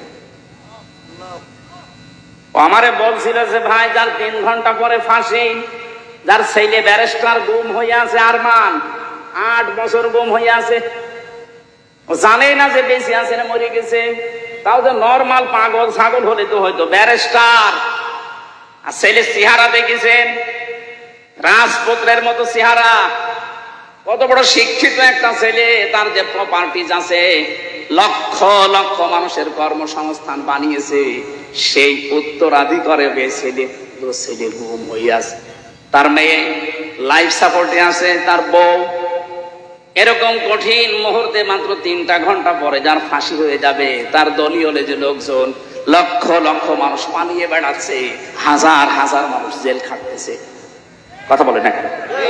অথচ সেই লোকটা দেখলাম 2 ঘন্টা ঘুমিয়ে 2 ঘন্টা পরে উঠে বলছে, গোসল করলো, ওযু করার পরে বিস্কিট বের করে বলছে ফাঁসি তো হয়ে যাবে, বিস্কিট খাবেন আপনি। কারারক্ষী কুতুবউদ্দিন বলছিল না আমার খাওয়া লাগবে না, আপনি তাড়াতাড়ি রেডি হয়ে নেন। নতুন জামা পায়জামা বের করলেন ব্যাগের ভেতর থেকে, সবগুলো পরার পরে বলছে ফাঁসির যে পোশাক আছে ওইটা কি পরাবেন নাকি আমি যা পরেছি এইটাই নিয়ে যাবেন। ওনার লুঙ্গি পরা ছিল, দেখলাম লুঙ্গি ভিজা ছিল, নাড়ি দিলেন, বললেন এইটা আমার ফাঁসি হয়ে গেলে আর একটা কয়েদিকে দিয়ে দেবেন, সে জীবনে পড়তে পারবে। সুন্দর জামা কাপড়, পায়জামা পরলেন নিজে, পাঞ্জাবি গায়ে দিলেন। আমারে বলছে আর কয় মিনিট বাকি আছে, শাহজাহান জল্লাদকে ডাক দেন, চলেন আমরা যাই। মনে হচ্ছে শ্বশুর বাড়ি যাবে। আপনি বাস্তবে শুনতে যত সহজ মনে হচ্ছে, ওই জায়গায় থাকলে অত সহজ না। আমার মতো একটা সাধারণ মানুষ 3টা বছর মাত্র আমি এমনি যোগাযোগ বিচ্ছিন্ন ছিলাম, তাছাড়া আমার সেই রকম অত্যাচার করে না, করেছে হালকা পাতলা, আমার তুলনায় কিছু না। কত মানুষকে নখ তুলে নিয়েছে আমার সামনে, কত মানুষকে ডিম দিয়েছে আমার সামনে, ওই তুলনায় তো আমার অত কিছু না। তারপরও আমি শুধু জেলখানায় বসে ওই 24 ঘন্টা সেলের ভেতরে বসে থাকতাম, তাই আমার ঘুম আসে না, ঘুমের বড়ি খাওয়া লাগে।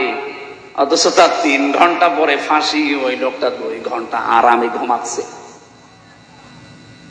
আমারে বলছিল ভাই ওনার ঘুম আসলো কি করে? আমি বললাম এই যে আয়াত পড়লাম নামাজে, এইটার কারণে। যারা আল্লাহকে সত্যি মন থেকে রব বলার পরে টিকে থাকতে পারে, যত ঝড় ঝাপটা আসুক না কেন, দুনিয়া একদিকে, আমার রব একদিকে, এই সিদ্ধান্তের উপরে যারা অটল থাকতে পারে, কোরআন গ্যারান্টি দিচ্ছে তাদের বিপদে আপদে আল্লাহ ফেরেশতা নাজিল করে। অবশ্যই ফেরেশতা তার কাছে এসেছিল, মাস্ক নিয়ে এসেছিল, নয়তো এই 2 ঘন্টা তার ঘুম আসার কথা না। কারণ আমি নিজের সাক্ষী, ঘুমের বড়ি সিটাক্সিন খেয়ে, কষিয়াম খেয়েও আমার ঘুম আসে নাই। খালি আমার ওই ছোট মেয়েটার চিন্তা হয়তো কি করছে সে, অথচ তার নিজের ছেলে গুম হয়ে গেছে।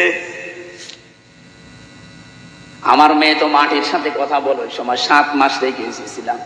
ও তো মরে গেলেও অসুবিধা নেই, আর একটা মেয়ে হবে। আর তার ছেলে ব্যারিস্টার পাশ করেছে, সে গুম হয়ে আছে। তার কাছে প্রতিনিয়ত সংবাদ আসতো আপনার ছেলে গুম, আপনার স্ত্রী লাইফ সাপোর্টে পড়ে আছে, বাঁচতেও পারে নাও বাঁচতে পারে।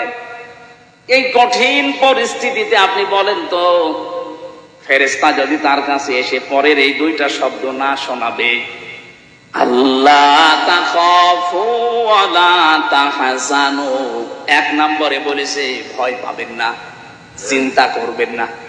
কিসের ভয় পাচ্ছেন? ফাঁসি। ওই যে জান্নাতের সিঁড়ি দেখা যাচ্ছে, এখান থেকে শুধু এই জামানা বাদ দিয়ে আর একটা জগতে যাবেন, ওই সিঁড়ি দিয়ে আপনি জান্নাতে প্রবেশ করবেন। 2 নম্বরে ওয়ালা তাহজানু, চিন্তা করবেন না। কিসের চিন্তা?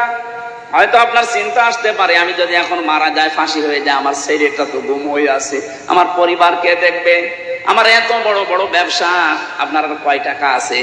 মীর কাশেম আলী বাংলাদেশে 5 জন ধনী থাকলে এরকম অবস্থায় ছিল একজন। লক্ষ লক্ষ মানুষকে কর্মসংস্থান তৈরি করে দিয়েছে। কোন পর্যায়ে ছিল বলেন তো সেই লোকটা?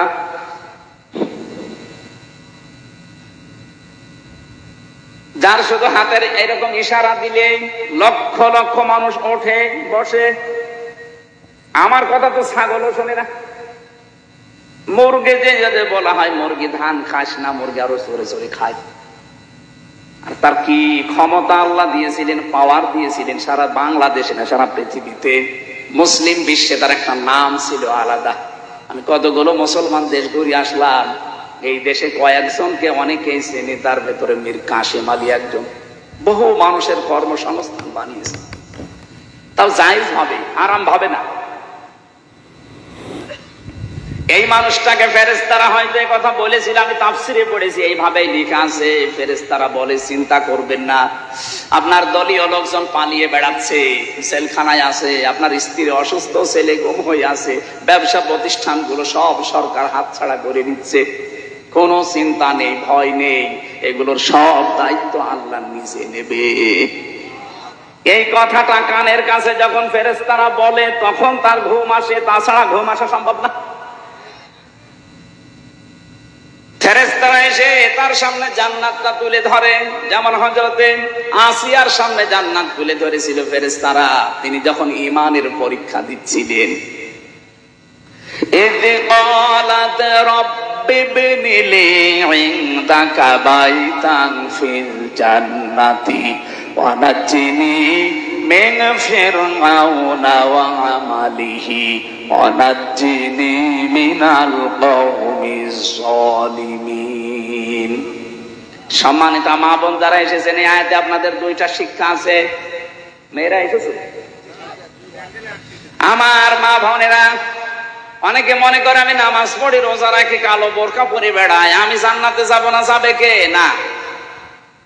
হযরতে আসিয়ার দিকে তাকান, এত বড় কঠিন পরিস্থিতি, তার ঈমানের উপরে টিকে থাকতে গিয়ে তার হাতের ভেতরে পেরেক লাগিয়েছে তার নিজের স্বামী ফেরাউন, তার কপালে পেরেক লাগিয়েছে, পায়ের ভেতরে ছলাকা লাগিয়েছে, মাথার উপরে গরম তেল ঢেলে দিয়েছে, চুলগুলো সব উঠে গেছে। কঠিন পরিস্থিতি যখন চলছিল, আল্লাহ নিজে ফেরেশতা জিবরাইলকে বলছে জান্নাত তুলে নিয়ে আমার বান্দির সামনে ধর। হযরতে আসিয়া জান্নাত দেখার পরে ডাক দিয়েছিলেন, হে ফেরেশতা জিবরাইল, জান্নাত আল্লাহ পাঠিয়েছে, আল্লাহকে একটু বলেন উনি যেখানে আছে ওই জায়গায় যেন একটা ঘর আমার জন্য আলাদা বানিয়ে রাখে, ওই ঘরে বসে বসে 24 ঘন্টা আমি আল্লাহকে সব সময় দেখতে চাই। 1 নম্বরে তিনি কি ঈমানের পরীক্ষায় কি কথা বললেন। 2 নম্বরের কথাটা মেয়েদের জন্য বলার জন্য আমি আয়াতটা পড়লাম। হযরতে আসিয়া বলেছিলেন, রব্বি নাজ্জিনি মিন ফিরআউনা ওয়া আমালিহি ওয়া নাজ্জিনি মিনাল কওমিজ যালিমিন। দুই জায়গায় এক আলিফ করে টান আছে।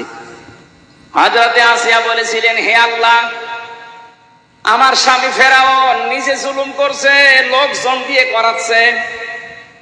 এই জুলুমের যে বিভৎস অত্যাচার সীমা লঙ্ঘন করে ফেলেছে, আমি জীবিত অবস্থায় আমার শরীরের ভেতরে শলাকা পেরেক, আমার মাথার চুলগুলো সব তুলে ফেলেছে। আমার লজ্জা স্থান ওরা বর্ষা মারবে বলে রেডি হয়ে আছে। এ কঠিন পরিস্থিতি দেখে তুমি যেন রেগে যেও না, তুমি আমাকে বাঁচাও অন্তত এই জুলুম থেকে, আমার স্বামীর অত্যাচার থেকে, আর যাদেরকে দিয়ে অত্যাচার করায় তাদের অত্যাচার থেকে তুমি আমাকে বাঁচাও, কিন্তু তুমি আমার স্বামীর উপরে গজব দিও না। চিন্তা করেছেন কোন অবস্থায় দোয়া করছে? এত বড় কঠিন ভয়ঙ্কর অত্যাচার জুলুম নির্যাতনের পরও তিনি স্বামীর জন্য বরদোয়া করেননি। হ্যাঁ, বলেছিলেন তুমি আমাকে স্বামীর অত্যাচার থেকে বাঁচাও, আমার স্বামীর উপরে তুমি অত্যাচার করো না। আর আপনি একটা সাবান কম হলে বদদোয়া দেন, এখন বলছেন এরকম বহু দেশে নেই। সারাটা জীবন আমরা শেষ করে দেই, আর একটা শাড়ি যদি একটু কম দামি হয় ওটা দিয়ে আমার ওটা বের করে ফেলে, বলে আপনার কাছে এসেছি বলে আমি কিচ্ছু পেলাম না। এই কথা যারা বলবে মুখ থেকে, ওর সঙ্গে সঙ্গে পেছনের আমল আখলাক আল্লাহ সব ধ্বংস করে দেবে। ফেরাউনের স্ত্রী যদি এত কঠিন অবস্থায় ওর স্বামীর জন্য বরদোয়া না দেয়, আপনি একটা শাড়ির জন্য বরদোয়া দিয়ে দিলেন, আপনি মানুষ, আর আপনি জান্নাত যাবেন। বহু মেয়েকে আমি এই বাংলাদেশের সাথে মিলিয়ে, হাদিসের সাথে মিলিয়ে দেখতে পাচ্ছি। বিশ্বনবী বলেন, আমি মেরাজে যখন গেলাম দেখলাম অধিকাংশ মেয়েরা জাহান্নামের আগুনে। ফেরেশতারে জিজ্ঞাসা করলাম কেন? ফেরেশতারা বলেছিল দুইটা কারণে। এক নম্বরে তারা স্বামীর কুফরি করে। স্বামীর কুফরি মানে স্বামীর নাশকরি করে। সবকিছু একটা মানুষ দেয়, হঠাৎ একটু কিছু কম পড়ে গেলে তখন নাশকরিয়া করে, উল্টা পাল্টা কথা স্বামীকে বলে ওর মন খারাপ করে দেয়। এরকম বউ আছে? কার হাত তোলেন তো? একযুগ। আপনি ক্যামেরার সামনে এসে হাত তুলে দেখান, আপনার বউ দেখো, আজকে আপনার ঘরে ঢোকা বন্ধ করে দেব। মা, আমি হাসির খোরাকি দেইনি। এই লোকটা তো লজ্জা শরম ত্যাগ করে হাত তুলেছে, আর আমরা হাত তুলতে পারছি না তাই, কারণ ক্যামেরা সব আমার দিকে ঘোরানো, আমি তুললে তো আরো ঝামেলা। সম্মানিত মা বোনেরা, না হচ্ছে না। এখানে বহু স্বামী অবস্থায় আছে। পুরুষ নির্যাতনকারী নারী যেমন আছে, নারী নির্যাতনকারী পুরুষও আছে। বাংলাদেশে নারী নির্যাতনকারী পুরুষের বিরুদ্ধে মামলা হয়, পুরুষ নির্যাতনকারী নারীর বিরুদ্ধে কোনো মামলা নেই। অন্তত আর যাই হোক, চাচা এরশাদ তো ছিল, এই আইনটা তো পাস করতে পারত। কথা বলে না কেন? চাচা এরশাদ যদি পাস করে যেত যে পুরুষ নির্যাতন করলে তাদের বিরুদ্ধেও মামলা হবে, তাহলে আমার মনে হয় আমরা অনেকে আজ পরিবারে জান্নাতে থাকতাম। কি যে অবস্থায় আছে আমরা বলতেও পারি না, সইতে পারি। অথচ মেয়েরা যদি মনটা একটু উদার করে, পরিবারটা একটা জান্নাত হয়ে যায়। খাদিজাতুল কুবরার জন্য আল্লাহ জান্নাতে আলাদা একটা ঘর বানিয়ে রাখবে। ওই ঘরটা হবে নয়েজ মুক্ত, আওয়াজ মুক্ত। কেন?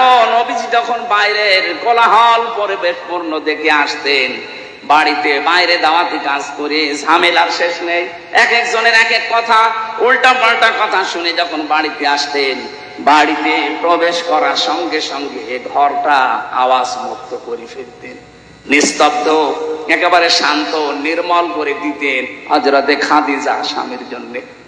আপনি স্ত্রী হিসাবে এরকম একটা ঘর স্বামীকে উপহার দিতে পারেন না? যত রোদে পুড়ে বিভিন্ন মানুষের সাথে তর্ক করে, ব্যবসা বাণিজ্য করে, চাকরি বাকরি করে, মাথার ঘাম পায়ে ফেলে বাড়িতে আসতেছে, অন্তত ঘরটা ওর জন্য একটু শান্ত করে রাখে না? বাড়িতে আসলে আপনার শুরু হয় উল্টাপাল্টা কথা। আপনার জন্য জান্নাতে এরকম আলাদা ঘর বানানো দূরের কথা, স্বামীকে যারা এরকম মানসিক কষ্টে রাখেন তার জন্য আল্লাহ জাহান্নামে একটা ঘর বানিয়ে রাখবে। খালি নামাজ পড়ে রোজা করে আর কালো বোরকা পরে মনে করছে আমি আল্লাহর ওলি হয়ে গেছি। আমি মীর কাশেম আলীর কথা কেন বললাম? কারণ আমি নিজে দেখেছি, নিজে শুনেছি, বাস্তব আমি নিজে উপলব্ধি করে এসেছি জায়গাটা। এই জন্য বললাম, আমরা যারা আজ আল্লাহকে রব বলার পরে সত্যি আমরা টিকে থাকতে পারি, তাদেরও কিন্তু একটা আলাদা অনির্বচন সুখ আল্লাহ তাদেরকে দান করে। শব্দটা কি বললাম? অনির্বচন সুখ। যারা বাংলা পড়ে, শব্দটা এত ভয়ঙ্কর শব্দ। বাচ্চারা যখন দেখবেন এই ছোট ছোট পাখির বাচ্চা, মুরগির বাচ্চা, সিল যখন সৌ মারবে এই ভয়ে, মা পাখিটা নিজের ডানাকে এভাবে বিছিয়ে দেয়, এরপরে ডাউন করে ফেলে। কি ডাউন করে এভাবে, এরপরে ফল করে দেয়। কোরআনে কারিমে আল্লাহ এই শব্দটা দিয়েছেন, আখফিদ লাহুমা জানাহাদ-দুল্লি মিনার রাহমা। তোর ডানাকে এভাবে ডাউন কর, এরপরে ফল করে দে। পাখির উদাহরণ আল্লাহ এখানে দিয়েছেন। পাখিটা যখন নিজের বাচ্চাগুলোকে এভাবে ডানা ডাউন করে ফল করে দেয়, বাচ্চাগুলো নিচে যাওয়ার পরে পর যখন দিকে যায়, একটার সাথে আরেকটা পর লাগে, এত মোলায়েম হয়, এত সফট হয়, এত কোমল হয়, এত সুন্দর লাগে ওই নিচের জায়গাটা। বাচ্চারা নিচে বসে বসে একটা কিচির মিচির আওয়াজ করে। বাংলাতে এই শব্দটাই বলা হয় অনির্বচন সুখ। আল্লাহ পাক বলেন, এই মানুষগুলো আল্লাহকে রব বলার পরে যদি সত্যি টিকে থাকতে পারে, ওর মনের ভেতরে একটা অনির্বচন সুখ আমার পক্ষ থেকে আমি আল্লাহ দান করি। আমরা কিন্তু এখনো পর্যন্ত ওইটা পাইনি। পেয়েছি না? পাইনি। আমরা যারা পুরুষ মানুষ আছি, আমাদেরকে যদি পবিত্র করতে হয় নিজের নফসকে, নিজের শরীরটাকে যদি পবিত্র রাখতে হয়, দুইটা ঔষধ আল্লাহ মেয়েদের ব্যাপারে আমাদেরকে দিয়েছেন। কুল্লিল মুমিনিনা ইয়াগুদ্দু মিন আবসারিহিম ওয়া ইয়াহফাযু ফুরুজাহুম যালিকা আযকা লাহুম ইন্নাল্লাহা খাবীরুম বিমা ইয়াসনাউন। সূরা নূর 18 নম্বর পারা 12 নম্বর পৃষ্ঠা 7 নম্বর লাইনে 30 নম্বর আয়াতে আছে। আল্লাহ বলেন, হে মুমিন নারীরা, মুমিন পুরুষেরা, মহিলা যারা আছে, বেগানা মেয়ে লোক দেখলেই চক্ষুকে নিম্নগামী করবা আর লজ্জা স্থানের হেফাজত করবা। এই দুইটা যদি করতে পারো, এটা তোমাদের জীবন পবিত্র করে রাখবে। আজ হাজারো মানুষের চোখ ঠিক নেই। চোখের এই গোনার কারণে আমরা অনেকেই জাহান্নামের দিকে এগিয়ে যাচ্ছি। 2 নাম্বার, আমাদের লজ্জা স্থান ঠিক নেই। এখানে যেটা ব্যবহার করা দরকার সেই জায়গায় না দিয়ে অন্য জায়গায় ব্যবহার করে। কথা বলেন ঠিক কিনা? এর জন্য অনেক মেয়ে লোক দায়ী আছে। একটা মেয়ে লোককে আল্লাহ যা দিয়েছে, সে যদি তার স্বামীকে উজাড় করে দিতে পারে, আমার মনে হয় কোনোদিন কোন স্বামী তার বউ ছাড়া অন্য কোন জায়গায় লাইন করবে না। দেখলে? তার মানে এই লাইন চলছে। সম্মানিত মা বোনেরা, আপনার স্বামী কিন্তু এখানে বসে আছে, তার মানে এই ঝামেলায় আছে। আপনাকে আল্লাহ যা দিয়েছে আপনার স্বামীর জন্য দিয়েছে, সুতরাং উজাড় করে দেবেন, সে যেন অন্তত পরকীয়া প্রেম না করে। আর আমরা যদি বাঁচতে চাই, এই দুইটা ঔষধ আজকে থেকে অ্যাপ্লাই করা লাগবে। বেগানা মেয়ে লোক দেখলে চোখ নিম্নগামী করবেন, কষ্ট হলেও নিজের লজ্জা স্থানকে হেফাজত করে রাখবেন। মাত্র 15 দিনে আমল করে দেখেন, নিজের স্ত্রীকে রাজরানী মনে হবে নিজের কাছে। এটা পরীক্ষিত আমল। আল্লাহ পাক বলেন, চোখের আর লজ্জা স্থানের হেফাজত করতে পারলে আমি আল্লাহ নিজে তার অনির্বচন সুখ দেওয়ার জন্য নিজে জামিনদার হয়ে যায়। জোরে বলেন সুবহানাল্লাহ। যে পর্যন্ত এসেছিলাম, এবার আসেন আমরা দুটি দ্বিতীয় শব্দের ব্যাখ্যায় যাচ্ছি। আমরা যারা বলতে পারি আমাদের রব আল্লাহ, শব্দটা কি শুরু করলেন? আল্লাহ রব। আল্লাহর 5000 নাম আছে, তার ভেতরে প্রথম নাম দিলেন আল্লাহ রব। কি দিয়েছে বলেন? রব কাকে বলে? নেই থেকে, আমি আবার বলছি, নেই থেকে ধীরে ধীরে পূর্ণতায় যিনি পৌঁছিয়ে দেন, তার নাম আরবিতে বলা হয় রব। আমি কি ছিলাম বলেন তো? নেই। কি ছিলাম? 33 বছর বয়স এখন আমার, 34 বছর আগে আমি কি ছিলাম? নেই। এই কথা বলেন না কেন? আল্লাহ পাক আমাকে প্রথমে রব শব্দটা দিয়ে তাই স্মরণ করিয়েছে। আল্লাহ তাআলাল ইনসানি হিনুম মিনাদ দাহরি লাম ইয়াকুন শাইআম মাযকুরা। আমি ব্যাখ্যা করেছি, তাফসীর থেকে লিখেছি, এগুলো তাফসীরে ইবনে কাসির আর ফি জিলালিল কোরআন। রবের প্রথম অর্থ হচ্ছে সৃষ্টিকর্তা। সূরা আলাকে যে প্রথম আয়াত পড়েন ওর ভেতরে দলিল দেওয়া আছে, ইকরা বিসমি রাব্বিকাল্লাযী খালাক। পড়ো তোমার ওই রবের নামে যিনি তোমাকে বানিয়েছে। রবের প্রথম অর্থ সৃষ্টিকর্তা, স্রষ্টা। আমাদের স্রষ্টাকে আরো জোরে, যারা রব হিসাবে আল্লাহকে মানবে তাদের এই দুর্বল জায়গায় আল্লাহ একটু আঘাত দিয়েছেন।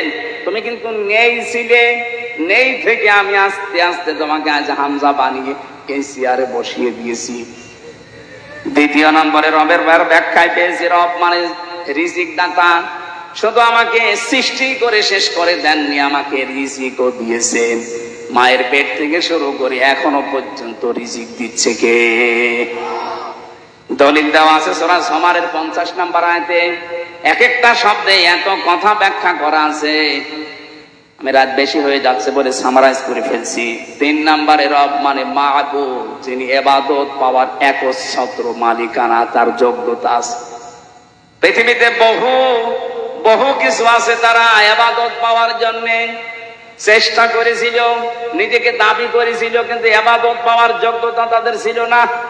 ফেরাউন নমরুদেরা নিজেরাই খোদা দাবি করে বলেছিল আমার ইবাদত করো। আল্লাহ পাক বলেন না, ইবাদত পাওয়ার যোগ্যতা শুধু আমার, কারণ আমি বানিয়েছি তোদেরকে আমার ইবাদত করার জন্য। এই ব্যাখ্যাটা দিয়েছেন সূরা জারিয়ার 56 নম্বর আয়াতে, ওমা খালাকতুল জিন্না ওয়াল ইনসা ইল্লা লিয়াবুদুন। 4 নম্বরে রব মানে আইনদাতা। আমি শুধু তোকে ইবাদত আমার করবি কিভাবে? আমার আইনগুলো মানার মাধ্যমে। 500 আইন আমি তোকে দিলাম, শরীয়তের বিধান, আইন, নিয়ম নীতি। আমার বাংলাদেশে আমরা মাত্র একটা আইন মানি, তাও পূর্ণাঙ্গ না, অর্ধেক। অথচ কোরআনে আইন আছে 500। আমি একটাও যদি মানলাম এখনো 900 কি 499টা বাকি আছে। আপনি রব মানেন কি করে? কবরে যাওয়ার পরে তো বলবে মার রব্বুকা। বাঙালি হিসাবে যদি বলে ফেলেন রব্বি আল্লাহ, ফেরেশতারা বলবে দাঁড়া। রব মানে 4 নম্বরে আইনদাতা। আল্লাহর কোন কোন আইন মানতিস একটু বলতো, ধরা খেয়ে যাবেন।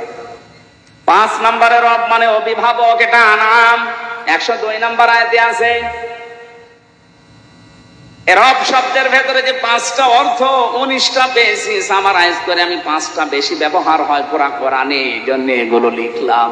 আপনি একটা একটা করে মিলিয়ে দেখবেন। সৃষ্টিকর্তা, এরপরে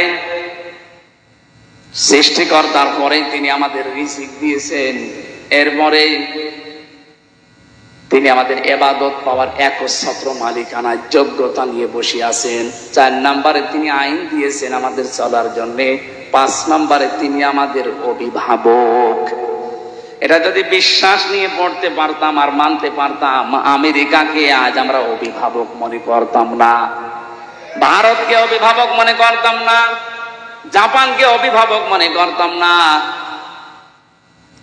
যেই কথাগুলো আমরা বলেছি, এই 5টা অর্থের ভেতরে সব যেন আল্লাহ সামারাইজ করে এর ভেতরে ঢুকিয়ে দিয়েছেন। এই 5টা যারা জীবনে মানতে পারবে, আল্লাহ বলেন 2 নম্বরে সুম্মাস্তাকামু, টিকে থাকা লাগবে এর উপরে। ঝড় ঝাপটা আসবে আল্লাহর আইন মানতে গেলে, না আসবে না? আসবে। আপনাকে টিকে থাকা লাগবে। যদি সত্যি টিকে থাকতে পারেন, ফেরেশতা আসবে সাহায্যের জন্য, মাস্ট বি। আল্লাহর ঘোষণা মিথ্যা হয় না। আমরা ওই পর্যায়ে যেতে পারি না, এই জন্য আল্লাহর সাহায্য পাই না। ভয় নেই, চিন্তা নেই, এই কথা বলতে আসবে। ওয়াবশিরু বিল জান্নাহ, সুসংবাদ দিতে আসবে ওই জান্নাতের, যার ওয়াদা আল্লাহ নিজে কোরআনে কারিমে করেছেন। এই আয়াতগুলো এইভাবে আমল করার মাধ্যমে আল্লাহর পুরস্কার, আল্লাহর সুসংবাদ, যেটা মরণের আগে তিনি ফেরেশতার মাধ্যমে আমাদেরকে দেবেন। সবার জীবনে আল্লাহ ওই পর্যায়ে যেন তুলে দেন, বলেন আমিন। মানুষের ঠিক মতো বসার আগে আদায়ের ব্যাগ দেওয়ায় আদায় কিছু প্রভিডেন্ট ফান্ডের টাকা নেওয়া জায়েজ আছে কিনা? 100% জায়েজ আছে। যেহেতু 13 ভাগ সুদ হিসাব করে চাকরি শেষে টাকা দেয় না, আপনার এই টাকা নিয়ে ওরা বিভিন্ন জায়গায় খাটায়, ওখান থেকে যে টাকাটা লাভ হয় ওইটা দেওয়ার নিয়ম। আমরা এই যে ব্যাংকিং ব্যবস্থার মাধ্যমে এখন প্রশ্ন দিলেন, এটা আরো আগে দিতে পারলে আমি ব্যাখ্যায় যেতাম। আগামীতে কোনো জায়গায় আসলে এটা বিস্তারিত একটা ব্যাখ্যা আছে সূরা বাকারায়। আমরা এখন প্রশ্নের উত্তর দেওয়ার আর এখন আর সময় নেই। যারা টাকা পয়সা এনেছিলেন অবশ্যই আপনারা দিয়েছেন। আমি 11টা বাজে এখন শেষ করে দোয়া করার মাধ্যমে শেষ করে বিদায় নিতে চাচ্ছি। কালকে দিনের বেলায় আছে সকাল 10টায় সেই জামালপুরে, এই জন্য আমি শেষ করলাম। আল্লাহুম্মা আমিন। লা ইলাহা ইল্লা আনতা সুবহানাকা ইন্নী কুনতু মিনাজ জালিমিন। এই মোনাজাতটা বসে করে যান, 96 বছর চলছে এখানে। বসেন। মোনাজাতের পরে আমার জেলখানায় লিখিত কিছু বই আছে, গাড়িতে পাওয়া যায়, যাওয়ার সময় নিয়ে যাবেন। অনেক তথ্য দেওয়া আছে এই সৃষ্টি জগৎ নিয়ে। ওই গাড়িতে আছে, সাদা গাড়িতে, যাওয়ার সময় নিয়েছেন। লা ইলাহা ইল্লা আনতা সুবহানাকা ইন্নী কুনতু মিনাজ জালিমিন। রব্বানা যালামনা আনফুসানা ওয়া ইল্লাম তাগফির লানা ওয়া তারহামনা লানাকুনান্না মিনাল খাসিরিন। রব্বুল আলামিন বগুড়া জেলার শাহজাহানপুর থানার তাকিয়ে দেখো, হাজারো মানুষ কথাগুলো বোঝার জন্য চাতক পাখির মতো দিয়েই থাকো। কোটি কোটি করে বাড়িয়ে দাও। কিয়ামতে যিনি আমাদেরকে জান্নাতে নিয়ে যাবে ওই নবীর রওজায় সওয়াব পৌঁছিয়ে দাও। 96 বছর এটা চলছে এখানে। আল্লাহ তাআলা কিয়ামত পর্যন্ত এই অনুষ্ঠানটা যেন এখানে কোরআনের প্রচারে চলে সেই ব্যবস্থা করে দাও। যারা এই অনুষ্ঠানের দায়িত্বে আছে তাদের মঞ্জুর করো।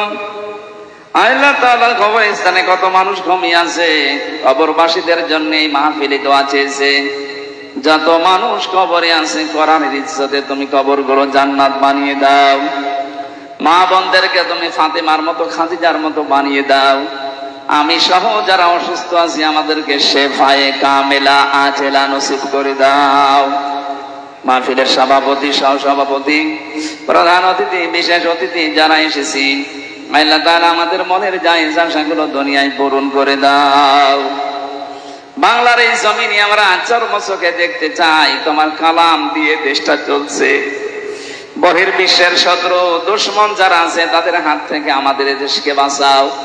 যত চক্রান্ত ষড়যন্ত্র চলছে আল্লাহ সব চালগুলো ছিন্ন ভিন্ন করে দাও।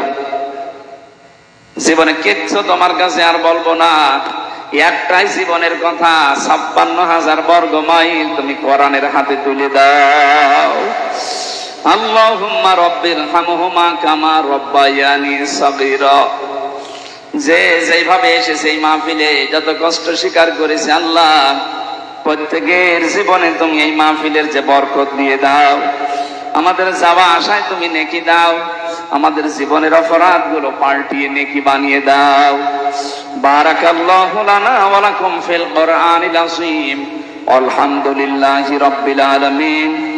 মরণ আসলে যেন বলতে পারি লা ইলাহা ইল্লাল্লাহু মুহাম্মাদুর রাসূলুল্লাহ। আসসালামু আলাইকুম ওয়া রাহমাতুল্লাহ।